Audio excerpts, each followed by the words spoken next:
안녕하세요. 오늘은 티모시 켈러 목사님 설교를 좀 깊이 들여다볼까 하는데요. 아, 네. 이사야 53장이랑 54장 중심 내용이죠. 맞습니다. 복음이 우리 삶을 어떻게 바꾸는지, 이게 뭐 그냥 착하게 살아라, 뭐 자아를 찾아라, 이런 거랑은 완전 다르다고 하시더라고요. 네, 그렇죠. 켈러 목사님은 복음의 결과를 딱 세 가지로 요약하세요. 강력한 이미지로. 세 가지요. 그게 뭐죠? 네, 첫째가 마음의 재구성, 그리고 죄의 제거, 마지막으로 가치관의 반전. 이 세 가지예요. 마음, 죄, 가치관. 핵심적인데요. 그렇죠. 그래서 오늘 청취자님들께서도 이 세 가지 축으로 딱 들으시면 아, 켈러 목사님이 이걸 말하려 했구나. 감 잡으실 수 있을 거예요. 좀 깊이 파고 들어가 보죠. 좋습니다. 첫 번째, 마음의 재구성. 이거부터 시작해 볼까요? 이사야 54장에 아이 낳지 못하던 여자여 노래할지어다. 아, 이거 고대사에 생각하면 진짜 충격적인 말 아닌가요? 엄청나죠. 그때는 자식이 없다는 건 그냥 슬픈 정도가 아니라 뭐랄까 사회 경제적으로 거의 끝난 거였거든요. 생존의 문제였으니까. 그렇죠. 근데 켈러 목사님은 여기서 한 발 더 나아가서 모든 문화가 그 시대만의 우상을 만든다고 봐요. 사람들을 억압하는. 우상이요? 네, 고대에는 그게 가족이었던 거죠.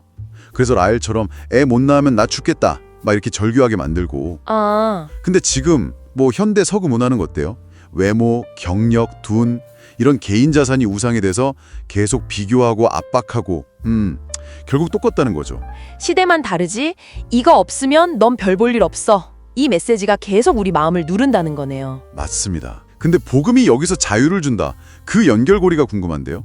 바로 이 구절이에요. 너를 지으신 이가 네 남편이라. 이게 핵심입니다. 너를 지으신 이가 네 남편. 네, 그러니까 나의 진짜 가치, 나의 안정감, 이게 문화가 뭐라 하든 내 기분이 어떻든 상관없이 나를 만드신 하나님과의 관계에서 온다. 이 선언인 거죠. 아, 이게 바로 문화와 감정의 족수에서 풀려나는 마음의 재구성이라는 거예요. 아이가 없어도 뭐 세상 기준에 좀 모자라도 노래할 수 있는 힘, 그 근본적인 자유. 하나님과의 관계가 모든 가치의 뿌리가 된다. 이게 마음의 재구성이군요. 와. 네, 그럼 이 내면의 변화가 두 번째 죄의 제거로는 어떻게 이어지는 건가요? 이사야 53장, 그 고난받는 종 이미지가 중요할 것 같은데요. 네, 맞아요. 이 부분은 당시 유대인들한테는 진짜 뭐랄까 큰 수수께끼였을 거예요. 그렇죠. 메시아가 온다는데 그 메시아가 막 폭력적으로 죽고 남의 죄를 대신 지고 심지어 스스로 죽음을 택한다? 네, 그게 기존에 알던 거랑 너무 다르니까요. 뭐 메시아 사상도 그렇고 인신제사 금지, 자살 금지 이런 거랑 다 부딪히는 것처럼 보였겠죠. 그 모순처럼 보이는 것들이 결국 예수 그리스도 이분을 통해서 풀린다는 게 켈러 목사님 설명인 거죠. 정확합니다. 그분이 그냥 인간이 아니라 하나님의 아들이기 때문에 스스로 목숨을 내어줄 권세가 있었다는 거죠. 이건 자살이 아니고요. 아, 그리고 이게 바로 하나님이 우리 죄를 용서하시려고 치르신 대가, 켈러 목사님이 계속 강조하는 값비싼 은혜의 핵심인 거죠. 값비싼 은혜. 네, 하나님은 무한히 거룩해서 죄를 그냥 넘어갈 수는 없는데 동시에 무한히 사랑하셔서 그 어마어마한 값을 아들을 통해 대신 치르셨다. 와, 이 개념 사실 쉽게 와닿진 않을 수 있어요. 그렇죠. 값비싼 은혜, 나를 위해 치러진 대가다. 이걸 깨달을 때 마음이 움직인다는 거군요.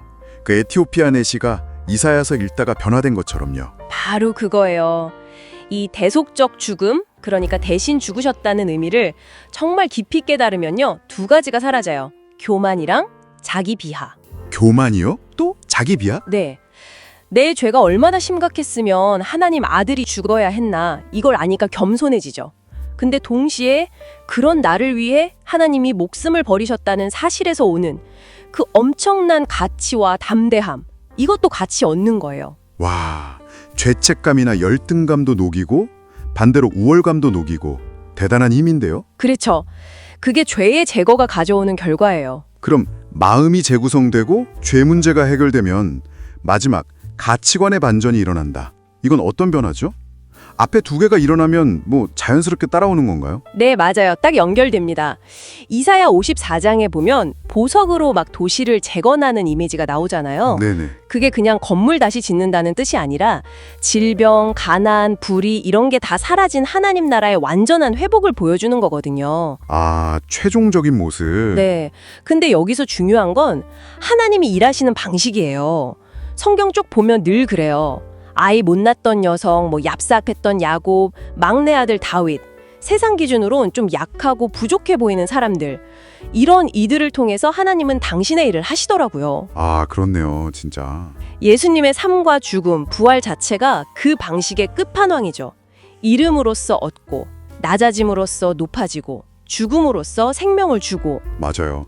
세상이 중요하게 여기는 힘, 인정, 지위, 돈, 이런 가치랑은 완전 반대잖아요. 바로 그겁니다. 그래서 이 값비싼 은혜를 정말 경험하면 세상적인 성공이나 물질에 대한 집착에서 그냥 자연스럽게 좀 벗어나게 돼요. 단순히 돈이 덜 중요해 이 정도가 아니라요. 그 이상이죠.